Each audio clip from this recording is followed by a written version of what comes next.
UPP exam की तैयारियों में इस समय हम लोग पीवाईक्यू सेशंस कवर कर रहे हैं। मैंने आपको 17 के दोनों शिफ्ट का जो अरिथमेटिक पार्ट है उसको कवर करा दिया है। 18 की पहली शिफ्ट का अरिथमेटिक पार्ट कवर हो गया है। आज 18 की शिफ्ट 2 का जो है अरिथमेटिक पार्ट हम लोग कवर करने चल रहे हैं इस वीडियो के माध्यम से। इसके अलावा डीआई वाला सेक्शन हम सेपरेट अलग से वीडियो में आपको हम प्रोवाइड करेंगे, उसको भी आप लोग प्रॉपर देखिए, क्योंकि डीआई की तैयारी इस समय अलग तरीके से करनी होगी हम लोग को। वैसे भी आप जानते हैं कि परीक्षा की तैयारी का पहला स्टेप ही होता है कि आप पीवाईक्यू अच्छे से कवर कर लीजिए, क्योंकि आप उसी परीक्षा को देने जा रहे हैं जिसको देकर आए हैं, तो उसका पेपर पैटर्न, उसकी प्लानिंग, उसका स्ट्रक्चर, उसका नेचर आपको अच्छे से क्लियर करना होगा। इसलिए मैं इन वीडियोस को आपको अलग अलग सेपरेटेड पार्ट में प्रोवाइड कर रहा हूं। आप लोग 18 फरवरी 2024 की जो सेकंड शिफ्ट की परीक्षा हुई उसका अरिथमेटिक पार्ट अब आप लोग कवर करने चल रहे हैं। एक एक प्रश्न को आप अच्छी तरह से देखें, समझे। डिस्क्रिप्शन में मैथ्स का एक ग्रुप दिया होगा टेलीग्राम, उसको आप लोग ज्वाइन किए रहे, जिससे मैथ्स से रिलेटेड जितनी भी एक्टिविटीज है मैं उसको आपको अवेलेबल कराता रहूं। आप लोग अच्छे से सारी चीजों कवर करते रहें, जैसे कि आगे की योजनाएं, प्लानिंग और जो भी हम लोग यहाँ पर अपडेट्स दें, जो भी आपको वीडियोस दें, जो आपको पीडीएफ दें, उसको अच्छे से आप कवर कर सके। आइए पहले प्रश्न से शुरुआत करते हैं। पहला क्वेश्चन आपको एक सरलीकरण का क्वेश्चन सिंपल सा नजर आएगा। सरलीकरण के काफी रोल था सरलीकरण का, जैसे डीआई का रोल था उसी प्रकार सरलीकरण में आपने हर शिफ्ट में 2-3 3-3 क्वेश्चन देखे हैं। इसमें भी देखिए सिंपल सा एक क्वेश्चन है, ब्रैकेट के अंदर की वैल्यू को थोड़ा अटेम्प्ट करिए। √9 की वैल्यू 3 होगी, -2 है, +5, क्योंकि पहले ही काम होता है ब्रैकेट। आप इसको डिवाइड करना है 2 से, आप देख पा रहे हैं यहाँ पर गुणे 21 है, और +15 है, ये आपके पास वैल्यूज है। इसको पूरा हल करते हैं। अब आप देखो क्या कर सकते हैं। सबसे पहले 3 से 2 निकलेगा 1, और 1 5 में ऐड होगा तो 6 होगा, 6 को 2 से भाग किया तो 3 होगा। 3 को गुणा हम करेंगे 21 से, 3 1 के 3, 3 दूना 6 होगा, और इसका जोड़ करेंगे 15 में, 5 3 8 होगा, 6 1 7 होगा। तो राइट सोल्यूशन 78 होगा, जो ऑप्शन नंबर बी में दिया गया है। 78 ऑप्शन नंबर बी इस क्वेश्चन का राइट सोल्यूशन है। पहला क्वेश्चन आपका इस सेशन का, इस शिफ्ट का डन होता है, करेक्ट। नेक्स्ट क्वेश्चन पर आइएगा। दूसरा प्रश्न देखिएगा, सिंपल इस टाइप का प्रश्न हर सेशन में, हर शिफ्ट में पूछा गया। सिंपल सा जोड़ घटाव होता है, लेकिन फिर भी बहुत सारे लोग इसमें भी गलती किए थे। क्लास में बात करते हैं जब बच्चे, तो बताते हैं किस तरह से गलतियां होती हैं। आप देख पा रहे हैं जोड़ ही घटाव है, बट दशमलव का इतना उपयोग होता है कि हम कंफ्यूज हो जाते हैं। ऐसे प्रश्नों को थोड़ा सा आप वर्बल भी सोच लिया करिए। ऑप्शन के इंड डिजिट से भी मैच करा सकते हैं, लेकिन उसके लिए भी दशमलव की प्लानिंग बड़ी ही स्मूथ और अच्छी करनी होगी, तभी अच्छे से कर पाएंगे। आप थोड़ा सा ध्यान से मेरी बात को समझिएगा। 31 में से 4 निकाल दे 27 होता है, 27 में 0 जोड़े 27 होता है, 27 में से 7 निकाले 20 होता है, और 20 में 0 जोड़े 20 होता है, और 20 में 2 जोड़े तो क्या होता है, 22 होता है। अब आपके सामने चैलेंज है कि 20 में 2 घटाए तो 18 होता है ना, जोड़ना नहीं है, 18 होता है। इसका मतलब अब यहां पर कोई ऑप्शन 18 तो है नहीं, 18 तो है नहीं। बाकी के टर्म्स को उसी हिसाब से सोचना चाहिए जैसे कि यहां पर है। आप इससे इसको घटाएं, इससे जोड़े, इसको घटाएं, इसको जोड़े, अंत में इसमें आपको घटाना है। कुल वैल्यू अगर देखो तो 18 के क्लोजर आती है। 18 के क्लोजर 17 होता है, ना कि 19 होता है। लेकिन इस पर भी हम कंफर्म नहीं है, हमको टर्म को ऐसे डिसाइड करना होगा। 31.004 है, ध्यान से मेरी बात को सुनिएगा। -4.98 है, एक जीरो बढ़ा दीजिए क्योंकि 3-3 डिजिट सबके एंड में चाहते हैं हम लोग। प्लस 7034 है, 7034 है, लेकिन पॉइंट लगा हुआ है, आप अच्छे से इसको भी कनेक्ट करिएगा। और अगर नहीं समझ में आती तो प्रॉपर एक जगह लिख डालिए सारे डेटास को, कोई ऐसी बात नहीं। 7034 है, -7.60000 कर सकते हैं क्योंकि यहां पर 4 डिजिट की बात है। प्लस इसी तरह से अगला टर्म अपने पास है 0.3 है, 3 के बाद 3 जीरो लगा सकते हैं जिससे 4 डिजिट हो जाए, -2.000 तो है ही है अपने पास। सब में 4 डिजिट रहना चाहिए एंड में, ये आप ध्यान दीजिएगा। अब बाकी के टर्म देखिए जैसे कैसे करते हैं। अंतिम डिजिट में यहाँ पर अंतिम अंक जो अगर सोचा जाए तो अंतिम अंकों में अगर देखते हैं तो 4-4 की 2 पॉसिबिलिटी है, नहीं तो बहुत ही अच्छा था अपने पास, इंड डिजिट से ही आंसर हम कर सकते थे। 4 देखो, 0 में 0 घटा कोई मतलब नहीं, फिर 0 में 4 जुड़ा 4 हुआ, 4 से फिर 0 घटा 4 ही रहेगा, 4 ही रहेगा, 4 रहेगा, अंत में 4 आना तय, अंत में 4 आना तय है। बट 4 2 पॉसिबिलिटीज पे है, एक तो इसमें है, एक तो इसमें है। मैं तो श्योर हूं कि 17 होगा, लेकिन आपको इसको पूरा प्रोसेस करके देखना पड़ेगा, और प्रोसेस करके डिसाइड करिए, क्योंकि 18 के साथ यहाँ पर कनेक्टेड टर्म आपका 17 है, तो राइट सोल्यूशन तो श्योर है कि आपका 17.4274 है। आप लोग इसी को आंसर अपना मान सकते हैं, ठीक है। आप चाहे तो पूरा एक बार अच्छे से कंफर्म कर लीजिए, जोड़ लीजिए, घटा लीजिए, डिसाइड हो जाएगा। लेकिन उत्तर आप इंड डिजिट से, या उत्तर आप अपने व्यवहारिक अनुभव से, या तो मैं कहूंगा रिस्क ना लेकर के प्रॉपर करके आप लोग आंसर करिए ऐसे प्रश्नों को, ठीक है। ये हो गया आपका दूसरा। तीसरे पर बढ़ते हैं हम लोग। यहाँ पर दो संख्याओं का एचसीएफ दिया है 11 और उनका एलसीएम दिया है 609। यदि एक संख्या 77 है, 77 है, तो दूसरी संख्या ज्ञात करें। देखो नियम अगर सोचें तो एक होता है कि दो संख्याओं के जो प्रोडक्ट्स होते हैं ए इंटू बी, उनके एलसीएम और एचसीएफ के प्रोडक्ट के बराबर होते हैं।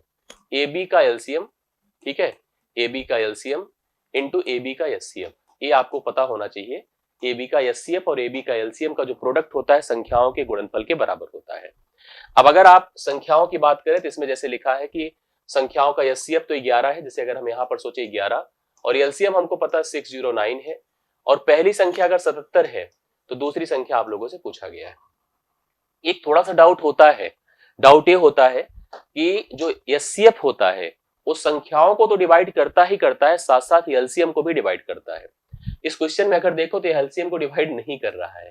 तो अगर इसमें एक ऑप्शन जैसे प्रश्न को बनाता तो थोड़ा सा गंभीरता से बनाता तो ज्यादा अच्छा था। फिलहाल 11 5 55, 5 9 कटेगा नहीं, लेकिन अब इनके हिसाब से जाओ तो 11 7 77 होता है, 7 से इसको काटे 7 8 56 होगा, 4 7 7 49 87 इसके हिसाब से राइट सोल्यूशन होगा, जो आप लोग लगा सकते हैं। बट हम थोड़ा सा इस पे कंफर्म नहीं है। क्यों नहीं कंफर्म है? क्योंकि मुझे क्लियर है कि एचसीएफ जो है एलसीएम को भी डिवाइड करता है, संख्याओं को तो करता ही करता है, जो इसमें नहीं कर रहा। और ऐसा ही एक प्रश्न आपको जो इसके 17 वाले पेपर में हुआ था उसमें था, जहां पर 15 और 136 का नंबर था, और उस केस में पूछा था कि दो संख्याएं इनमें से कौन सी हो सकती है जिनका एलसीएम 136 हो और एचसीएफ 15 हो। तो पॉसिबल नहीं था, क्योंकि एचसीएफ एलसीएम को जरूर काटता है और इसमें नहीं काट रहा है, तो ऐसा नंबर पॉसिबल हो ही नहीं सकता है। अगर आप सोच लो कि चलो हमारे पास एक संख्या 77 है, एक संख्या 77 है, दूसरी संख्या 87 है, करेक्ट? क्या इनका बताइए एलसीएम एचसीएफ 11 हो सकता है?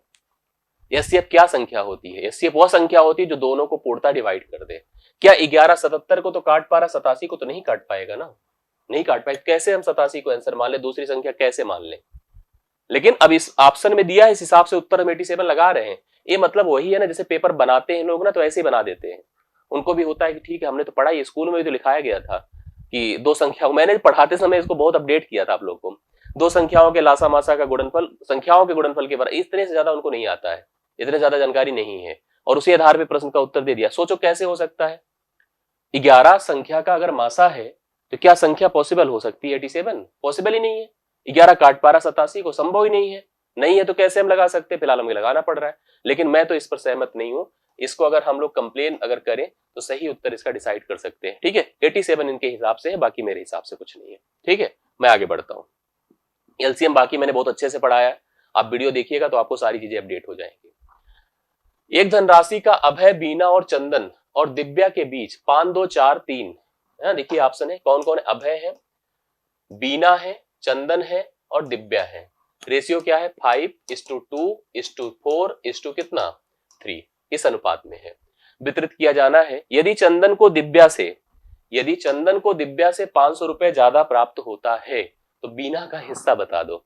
चंदन को दिव्या से 500 रुपए ज्यादा, चंदन को देखिए दिव्या से, चंदन को 4 तो दिव्या को 3, कितने का डिफरेंस है यहाँ पर? अनुपात में 1 बराबर कितना बताओ? 500। किसका हिस्सा पूछा है? बीना का। बीना का हिस्सा 2 है, 2 बराबर 1000, तो बीना को मिलेगा कितना पैसा? 1000 रुपए। ऑप्शन नंबर सी है राइट सोल्यूशन है। चौथे क्वेश्चन का करेक्ट हल है C option, 1000 rupees the correct solution.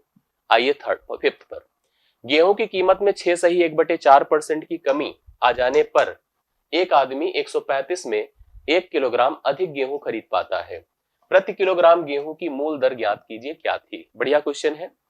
जैसे कभी कभी होता है कि हम कोई सामान जो रेगुलर यूज करते हैं उसका दाम बढ़ जाने से हमारा बजट प्रभावित हो जाता है, क्योंकि उतने ही पैसे में हमें कम सामान मिलेगा, तो हम अपनी जरूरतों को कम करते हैं जिससे कि हम उस खर्चे को मीट कर सके।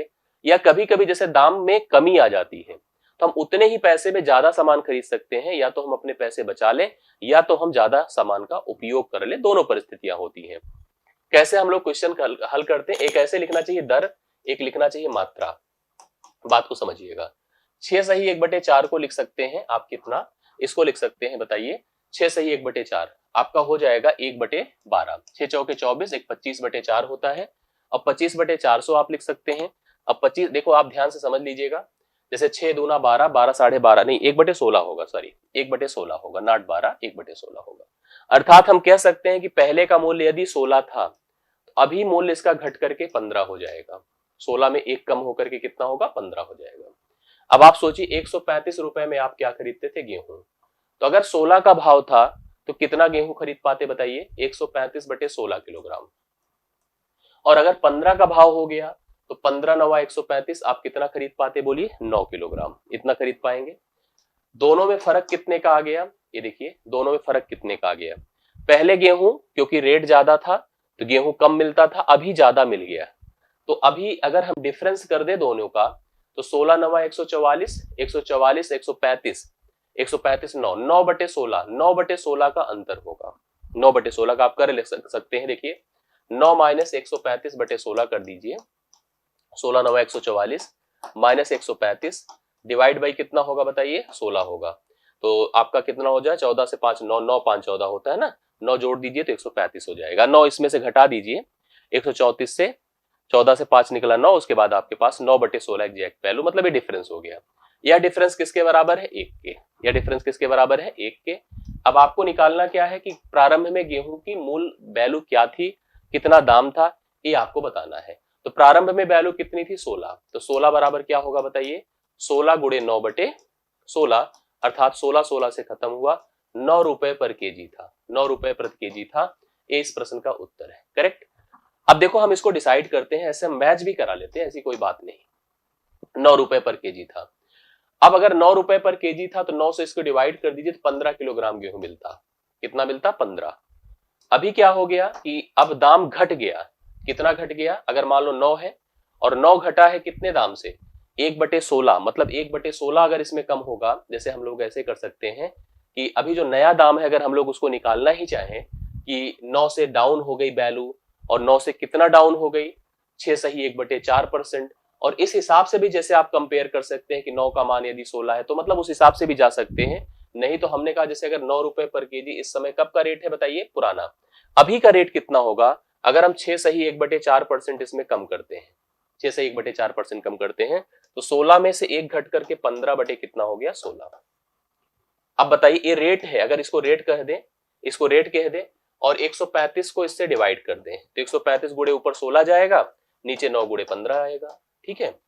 तो देखिए 15 नवा 135 होता, 9 9 से कटा तो कितने किलोग्राम गेहूं मिलेगा, 16, जबकि इसके पहले कितना मिलता था, 15। तो 15 से 16 हुआ तो कितने किलोग्राम बढ़ा, 1 किलोग्राम। तो करेक्ट सोल्यूशन इसका 9 होगा, 9 राइट सोल्यूशन होगा। पहले का भाव कितना था बताइए, 9 रुपए पर केजी था। अगर आप गेहूं का कॉन्सेप्ट समझ रहे हैं तो इस प्रश्न के लिए राइट सोल्यूशन आपका कितना हो जाएगा, 9 रुपए पर केजी पहले का रेट था। क्लियर है, इस क्वेश्चन का समझ रहे हैं कॉन्सेप्ट। अगले प्रश्न पर देखिए, ध्यान से समझिएगा। 7 की पावर 4 को हमें 4 से भाग करना है, शेषफल बताना है, रिमाइंडर कितना होगा। 7 की पावर 4 को 4 से भाग करना और शेषफल रिमाइंडर अर्थात इसका बताना है कितना होगा। आइए इसका सोल्यूशन किया जाए, कैसे कर सकते हैं ध्यान से देखिएगा। हम इसमें साइक्लिसिटी डन करते हैं। साइक्लिसिटी डन कैसे करते हैं, या हम लोग ऐसे डिसाइड करें कि 7 जैसे लिखा है, अब जनरल भी सोच सकते हो, ऐसा कोई बहुत बड़ा टर्म नहीं है, लेकिन फिर भी डिसाइड कर लीजिए, अच्छा ही होगा। आपको 4 को ऐसा देखो, हमें 4 को किससे भाग, 4 को किसको भाग करना है, 4 से 7 को करना है। 4 से 7 में अगर भाग करोगे तो आपको दरअसल भाग जब हम करते हैं दो प्रकार के रिमाइंडर सोचते हैं, एक तो पॉजिटिव, एक दूसरा नेगेटिव। पॉजिटिव तब आता है जब भाजक से एक बड़ा नंबर हो, जैसे 4 के पहाड़े में आने वाली संख्या से एक ज्यादा हो, तब पॉजिटिव आएगा। और अगर 4 के पहाड़े में आने वाली संख्या से एक कम है तो नेगेटिव रिमाइंडर आएगा। मैं जब 4 से 7 को भाग करूंगा तो -1 रिमाइंडर आएगा, क्योंकि 4 दूना 8 में से एक कम है। -1 -1 -1 4 बार होगा, पावर 4 कर दीजिए, बटा 4 कर दीजिए। -1 की पावर अगर कभी भी सम होती है, सम, तो मान हमेशा 1 आता है। अब 1/4 हुआ, कभी भी कोई संख्या ऊपर छोटा है नीचे बड़ा है, अगर a is less than b है और b a को भाग कर रहा है तो रिमाइंडर हमेशा a होगा। अर्थात 4 अगर 1 को भाग करेगा तो मान यहाँ पर अर्थात शेषफल आपका कितना होगा, 1 होगा। ऑप्शन नंबर डी है छठे प्रश्न का राइट सोल्यूशन है। आप यहाँ पर एक इस प्रश्न के लिए करेक्शन लगा सकते हैं। क्लियर हुआ, आगे बढ़ता हूं।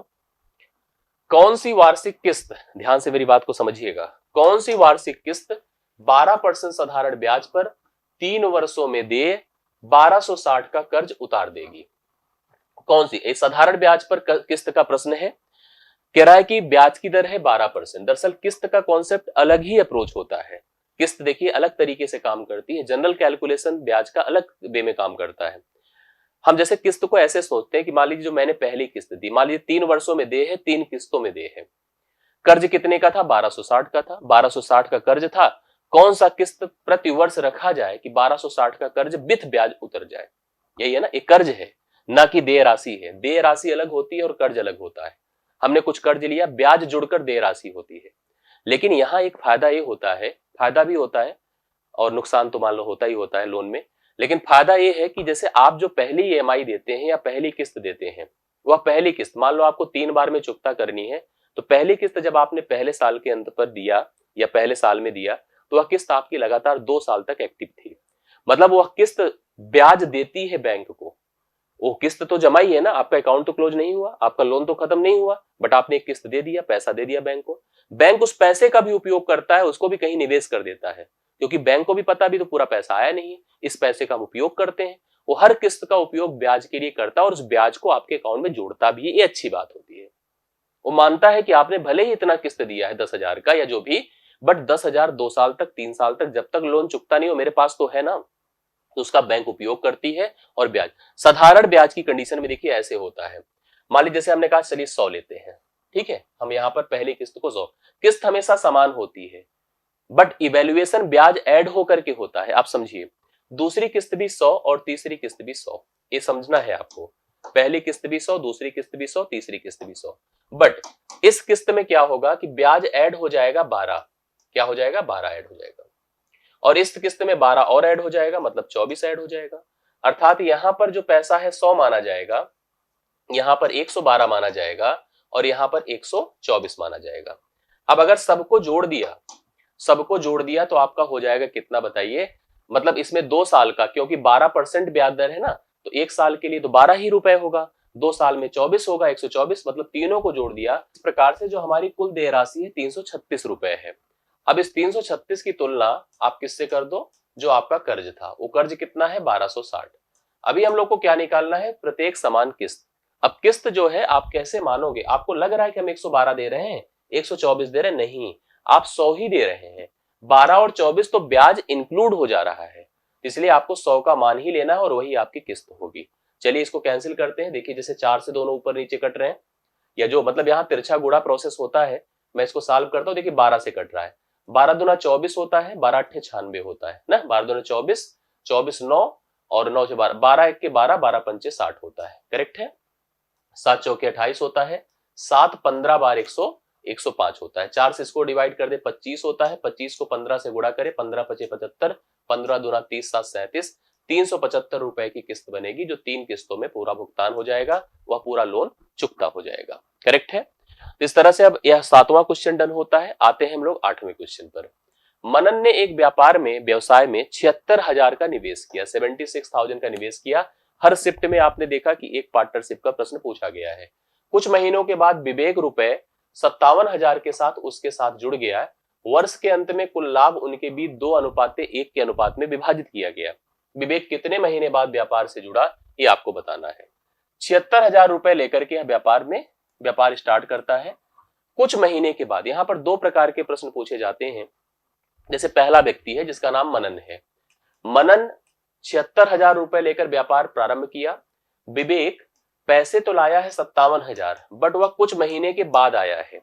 आपसे 2 प्रश्न पूछता है कि कितने महीने तक व्यापार किया या कितने महीने बाद व्यापार में शामिल हुआ। अब जैसे प्रश्न में लिखा है विवेक कितने महीने बाद व्यापार में जुड़ा, बट हम जानते हैं कि जब लाभ निर्धारित होता है, जो यहां पर 2:1 के अनुपात में आया है, यह तभी डिसाइड होता है जब आपका पता हो कि आपने कितने महीने तक व्यापार किया था, क्योंकि निवेश डिसाइड करता है लाभ के अनुपात को। निवेश के लिए जरूरत होती है धन की, निवेश की वैल्यू की और समय की। इसका तो कोई दिक्कत नहीं, इसने पूरे 12 महीने तक निवेश किया था, बट इसने मान लो n महीने तक निवेश किया था, जो कि हमको पता नहीं है कि n महीना मतलब, अब जैसे मान लो हम 3 महीने बाद आए तो 7 महीने, 3 महीने बाद आए तो 9 महीने निवेश किए, 4 महीने बाद आए तो हम लोग जो है हम 8 महीने तक निवेश किए। पहला काम तो इसको थोड़ा खत्म कर दीजिए, 19 चौके 76 करिए, 19 त्रिक 57, मतलब इसका निवेश 4 मानिए, इसका 3 मानिए। अभी ये होगा 12 चौके 48 और ये कितना होगा 3n, मतलब हम मान रहे कितने महीने तक किया है, कितने महीने बाद जोड़ा है, इसके लिए आपको 12 से n के मान को घटाना पड़ेगा। ठीक है, बराबर इसको कर दीजिए। अब आप देखो 3 से करो 16 और यन का मान निकालना है तो 8, अर्थात यन बराबर 8। उसने 8 माह तक व्यापार किया था, 8 माह तक व्यापार किया था, तो इसका मतलब वो 4 माह बाद व्यापार में शामिल हुआ था।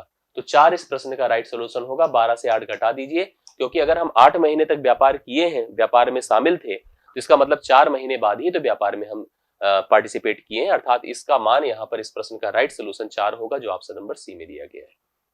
नेक्स्ट क्वेश्चन पर आइए। मोहन ने 17वीं पारी में 97 रन बनाए, औसत का प्रश्न है। 17वीं पारी में 97 रन बनाए और इस प्रकार उसका औसत 3 बढ़ गया। 17वीं पारी के बाद उसका औसत ज्ञात करो, ये आपको बताना है। इस प्रश्न का सोल्यूशन आपको करना है। आप ध्यान से मेरी बात को सुनिए, समझिए। जैसे आपको पहले कंफर्म करना है कि 17वीं पारी के पहले उसने कितनी पारी खेली। 17वीं पारी के पहले उसने कितनी पारी खेली, 16।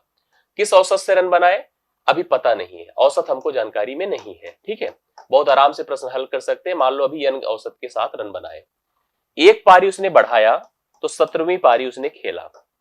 औसत में कह रहा 3 की हो गई वृद्धि। औसत में कितने की वृद्धि, 3 की वृद्धि, n + 3 हो गया, करेक्ट। कह रहा 17वीं पारी के बाद उसका औसत ज्ञात करो, कितना हो गया 17वीं पारी के बाद। अब एक बात है कि जैसे इस टाइप के प्रश्न होते हैं जिसमें जब किसी चीज को इंक्लूड किया जाता है, शामिल या तो निकाला जाता है, शामिल करा जाता है या निकाला जाता है, तो हमको दो मतलब प्रश्न ये पूछ सकता है कि जो शामिल किया गया है, निकाला गया, उसका मान क्या था, लेकिन उस दौरान हमको औसत दिया रहता है। अभी जैसे जो शामिल किया गया है, जैसे उसने अपनी 17वीं पारी में, जो पारी की संख्या 1 है, लेकिन उसने कितने रन बनाए, 97 रन बनाए, सैकड़े से 3 रन कम रह गया, औसत में 3 की वृद्धि पाई गई। ऐसी कंडीशंस में हम लोग उस मान को पता करने के लिए पैटर्न बनाते थे ऐसे कि पुराना औसत ले लो, नई संख्या के पास जाओ, जो वृद्धि है इसके साथ गुणा करो, कितना हो गया 51।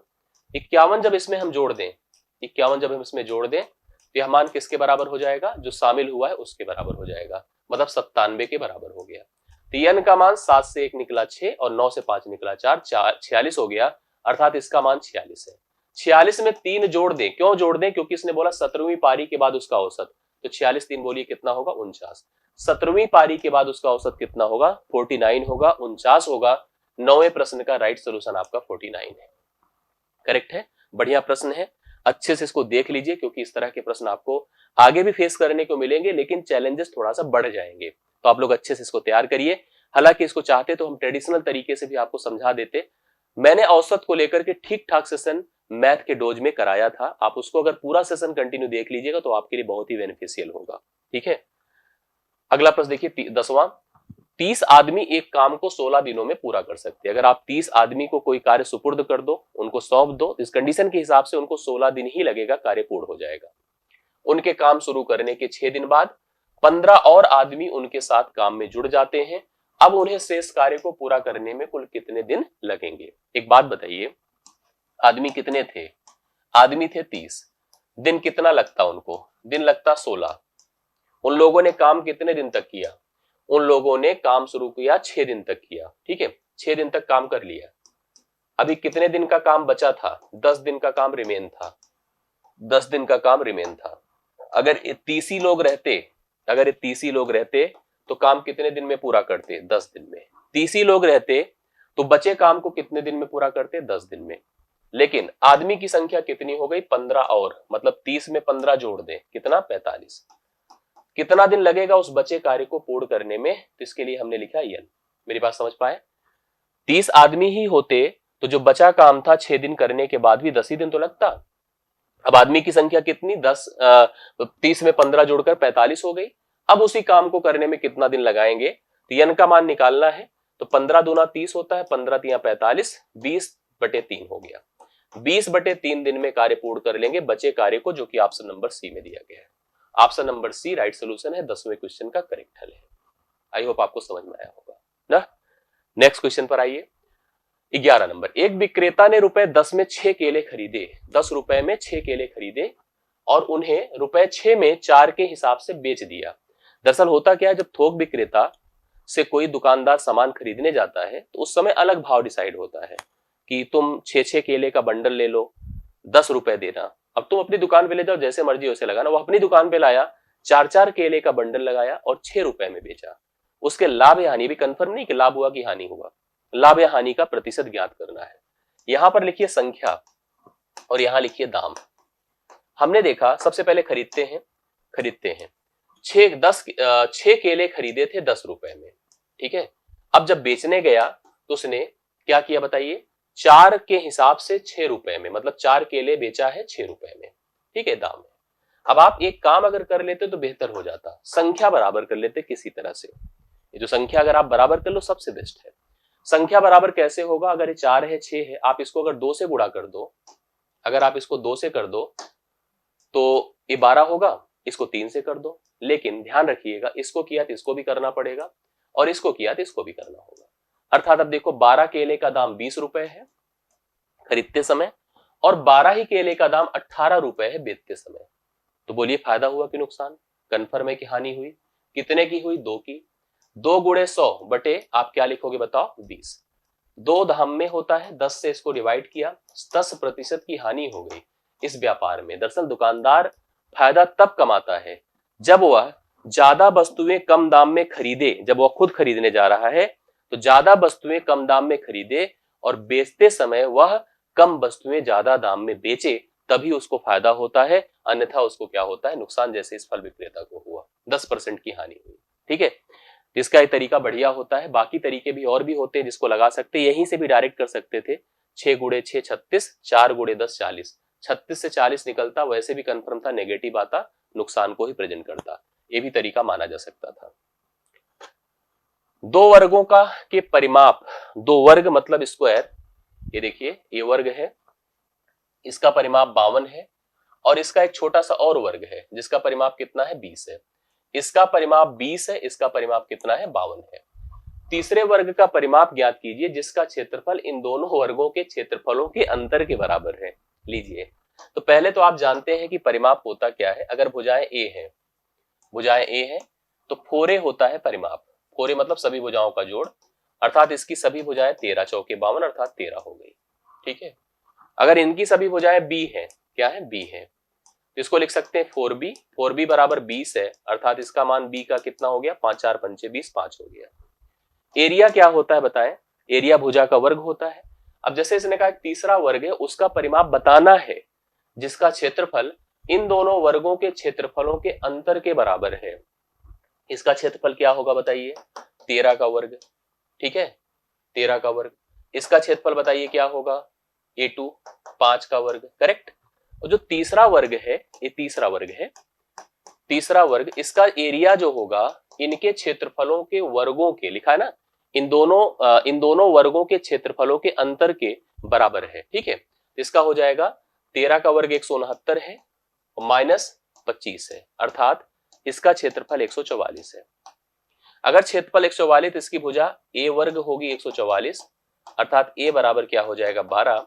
और a अगर 12 होगा तो परिमाप जो पेरीमीटर होता है 4a होता है, मतलब 4 गुणे 12 होगा, मतलब 48 होगा। तो जो हमारा तीसरा वर्ग बनेगा उसका जो पेरीमीटर होगा वो 48 हो जाएगा, क्योंकि उसकी भुजा 12 होगी, उसका एरिया 144 होगा और भुजा को 4 से मल्टीप्लाई करेंगे तो जाकर के पेरीमीटर प्राप्त होता है। तो 12th का राइट सोल्यूशन 48 है, जो कि ऑप्शन नंबर ए में दिया गया है। नेक्स्ट क्वेश्चन देखिएगा, time and speed distance time का एक क्वेश्चन, सिंपल ही पूछा गया, लेकिन हर सेशन में, हर शिफ्ट में आपने देखा। प्रश्न क्या है? एक आदमी 9 किलोमीटर प्रति घंटे की गति से चलते हुए, स्पीड कितनी बताए? 9 किलोमीटर प्रति घंटा, ये स्पीड है। 9 किलोमीटर पर आवर ये स्पीड है। चलते हुए एक पुल को 15 मिनट में पार करता है। टाइम कितना है? 15 मिनट, ठीक है। पुल की लंबाई बतानी है, पुल की लंबाई बतानी है, डिस्टेंस जिसको कहेंगे। Distance is equal to speed into time होता है, और ये जो लेंथ है सब मीटर में है, देखो यहां लिखा है। मीटर में अगर जाना है आपको तो बढ़िया रहेगा कि आप इसको किलोमीटर प्रति घंटे में ले लीजिए। 9 गुणे 5/18 कर दें, करेक्ट है। किलोमीटर प्रति घंटे से मीटर पर सेकंड में हो गया। 9 दूना 18, अर्थात आप कह सकते हैं कि 5/2 मीटर पर सेकंड, ये हो गई क्या बताए? स्पीड। टाइम दिया है 15 मिनट, मिनट को सेकंड में लिखिए, 15 गुणे 60 कर दीजिए, इतने सेकंड हो गए, इतने सेकंड हो गए। लेंथ निकालनी है, पुल की लंबाई, स्पीड कितनी बताए? स्पीड है 5/2 और टाइम कितना लगा? 15 गुणे 60, 15 गुणे 60, 2 से डिवाइड करें तो 30 हो गया। 15 तिया 45, 450 है, गुणे 5 कर दें, 5 शून्य शून्य, 5 पचे 25, 5 चौके 20, 2 22, 2250 मीटर बी ऑप्शन इस प्रश्न का राइट सोल्यूशन है, जो आप लोग देख सकते हैं करेक्ट आंसर है। ठीक है, 13वां क्वेश्चन 2250 मीटर। 14th पे आइए, और ये देखिए इस पैटर्न को भी आपने देखा कि हर शिफ्ट में पूछा गया है। 9 से लेकर 87 के बीच कितने पद हैं? फिर से वही कॉन्सेप्ट है, बीच के पदों की बात कर रहा है। ये सीक्वेंस भी एपी है, ये सीक्वेंस भी एपी है। पहले शिफ्ट में जो 18 का हमने सेशन दिया था, वीडियो दिया था आपको, उसमें भी ऐसा प्रश्न था, इसमें भी ऐसा प्रश्न है। एपी समांतर श्रेणी है, पदों का अंतर सेम रहता है, 9 है, 12 है, 15 है, 18 है और बढ़ते बढ़ते 87 है यहां तक। तो आपको पहला पद कंफर्म दिया है, फर्स्ट टर्म क्या है, लास्ट टर्म क्या है, ये भी क्लियर है। पदों का डिफरेंस 3-3 का अंतर दे रहा है, 3-3 का अंतर दे रहा है, ये भी सही है, सब सही है। कुल मिला के हमको क्या निकालना है, पदों की संख्या। जब भी कभी समांतर श्रेणी में पहला पद अंतिम पद पदों की मतलब सार्वंतर क्लियर हो, तो ऐसे में हम लोग last term minus first term divide by D, common difference इसको कहते हैं, +1, इससे पदों की संख्या डेवलप होती है, निकलती है। तो लास्ट टर्म कितना है अपना 87, 87, और पहला पद कितना है 9 है, डिवाइड बाई कॉमन डिफरेंस 3 है, प्लस 1 करेंगे। 17 से 9 8 होता है, मतलब 78/3 होगा, प्लस 1 होगा, 3 से डिवाइड करें 26, 3 दूना 6, 3 छंगे 18, 26 से 27 आएगा। टोटल पद 27 होंगे जब 9 से लेकर के 87 तक जाएंगे, तो टोटल पद कितने होंगे 27। बट इसने पूछा बीच में कितने पद हैं, तो 27 में से 2 घटाना, बहुत लोग देखो 27 लगाएंगे, बट ये गलत होगा, 2 घटाइए 25 इस प्रश्न के लिए राइट सोल्यूशन होगा। तो डी ऑप्शन 25 करेक्ट आंसर है। 14th क्वेश्चन 25 राइट सोल्यूशन आप लोग नोट कर सकते हैं, करेक्ट आंसर आपका माना जाएगा। ठीक है, यही डाउट यहां बनता है कि अगर हमसे पूछा होता कि 9 से 87 तक कुल कितने पद हैं, तब आप 27 बताइए, लेकिन 9 से 87 के बीच कितने पद हैं तो आपको 25 बताना होगा। ठीक है, ये भी सिंप्लीफिकेशन का क्वेश्चन है, सरल सा है, सिंपल सा है, कर लीजिए। 12 + 48 भागे 2 -20 + 6 × 2। आइए साल करते हैं, 2 से डिवाइड करें 24 हो गया। ठीक है, 12 है प्लस -20 + 6 दूना 12 है, करेक्ट है। अभी देखिए क्या हो सकता है, कैसे हो सकता है। 24 से 20 निकलेगा 4, यहां 12 + 4 + 12, तो 12 4 16, 12 कितना होता है 28। राइट सोल्यूशन 28 है। बॉडमास का नियम, सिंपल से कैलकुलेशंस है। अगर थोड़ी बहुत भी हम लोग यहाँ पर सिंसियरिटी दिखाएंगे तो प्रश्न सही हो जाएंगे, गलत नहीं होंगे। लापरवाही नहीं करनी है, लापरवाही अगर करेंगे तो प्रॉब्लम हो गया, अन्यथा प्रश्न इजी है, सॉल्व हो जाते हैं इस टाइप के। अब देखिए हम लोग पहुंचते हैं 16th पर। इसका जो है हम लोग सेशन का जो है अब लगभग एंड की कंडीशंस में आ जाएगा। मैंने कहा डीआई हमने नहीं कराया है, डीआई मैं फिर से कराऊंगा, डीआई का अलग वीडियो दूंगा, और कंप्लीट डीआई जो पहले 17 के पहले शिफ्ट में, 17 के दूसरे शिफ्ट में, 18 के पहले, 18 के दूसरे, सभी डीआई को मैं कोड कर दूंगा। एक पुस्तक में 300 तो टोटल पृष्ठ हैं, प्रत्येक पृष्ठ में 10 शब्दों की 20 पंक्तियां हैं। एक पुस्तक में 300 पृष्ठ हैं, प्रत्येक पृष्ठ में 10 शब्दों की 20 पंक्तियां हैं, 20 पंक्तियां हैं। पुस्तक में कुल कितने शब्द हैं, लीजिए बढ़िया है, 300 पृष्ठ हैं, पहले 300 रख लीजिए, प्रत्येक पृष्ठ में 10 शब्दों की 20 पंक्तियां हैं। 20 पंक्तियों में 10 शब्द, मतलब हर एक पंक्ति में 10 शब्द हैं, और 20 पंक्तियां हैं, तो कुल कितने शब्द हो गए 200, और 200 एक पृष्ठ में है, और पृष्ठ की संख्या कितनी है 300। 3 दूना 6, 6 के बाद 2 2 4 0, 60,000, कुल 60,000 राइट सोल्यूशन होगा, जो आपको ऑप्शन नंबर ए में दिख रहा है। कुल कितने शब्द हैं 60,000। बढ़िया, ऐसा भी वर्बल क्वेश्चन पूछ लेता है, आप लोग ये भी ध्यान दीजिएगा। इसमें भी कोई गलती मेरे ख्याल से तो नहीं होनी चाहिए, अगर थोड़ा सा इसमें भी आप सिंसियरिटी दिखाए तो कोई प्रॉब्लम यहाँ पर नहीं होगी। आप देख ही रहे, इसने कहा कि 10 शब्दों की 20 पंक्ति, एक पंक्ति में 10 शब्द, तो कुल मिला के 200 शब्द, 200 × 300 कर दीजिए, आंसर आपको क्लियर हो जाएगा कुल कितने शब्द हैं। लास्ट क्वेश्चन होगा इस 18 की सेकेंड शिफ्ट के अरिथमेटिक के पार्ट में। गणित में अरविंद के 1/3 अंक, अंग्रेजी में उसके अंकों के आधे से 30 अधिक है। बढ़िया है। यदि उसे दोनों विषयों में मिलाकर 240 अंक मिलते हैं, तो उसे अंग्रेजी में कितने अंक मिले थे, ये हमको बताना है। ठीक है, आइए बताते हैं। 2 विषय हैं, एक मैथ है, दूसरा इंग्लिश है। कह रहा है अरविंद, गणित में अरविंद के 1/3 अंक अंग्रेजी में, एक अगर मान लो इसको मैथ में यम अंक मिले, यम ही मान लीजिए, अभी ऐसे भी बताता हूं मैं आपको, अंग्रेजी के अंक से भी डिसाइड कर सकते हैं, ऐसी बात नहीं है। दोनों विषयों का अंक यहाँ पर 240 मिलाकर मिला ही है, उसे अंग्रेजी में कितने मिले हैं हमको बताना है, मैं बता रहा हूं। इसका 1/3 कर दे, 1/3 इंटू यम। अंग्रेजी में उसके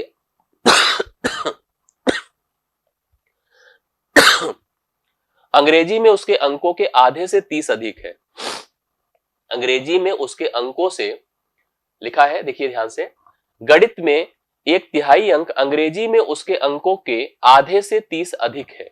इसका आधा कर दे, आधा कर दिया तब भी यह 30 ज्यादा है। इसमें से अगर हम घटा दे तो यह 30 के बराबर हो जाएगा।